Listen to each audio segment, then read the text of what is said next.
DEFCO, Mr. Stefano, Gudoomiyaha Gobolka Banaadir, Ambassador Berlanga, Hans, Pilar, all of you. Thank you all for coming.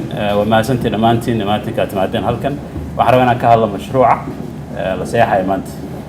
Mashruucan waa mashruuc 15 milyan gobolka Banaadir magaalada Muqdisho la rabo in lagu sameeyo wadooyin mashruucii hore u socday oo gudoomiyaha maanta la joogo iyo 7 milyan iyo bar aan ugu talagalay in magaalada Berbera wax laga qabto lacagtaas oo lagu sameyn doono arrimaha dawladda hoose u baahan tahay sida hagaajinta jidadka iyo bulaacadaha iyo meelaha muhiimka ah magaalada Berbera lacagtaasna rabnaa hadda koor midowga Yurub ku daaqay inaan saxno wasaaradda goobjoog ka yahay midowga Yurubna goobjoog ka yihiin arrimaha Soomaaliya looga faa'iido barnaamijka ra'iisul wasaare arrintaas maanta u nimi waxaan hadii aan arrintaas ku soo gabagabayno dadka Soomaaliyeed ugu bishaarayno in mashruucaas uu hirgeli doono dhawaan hadii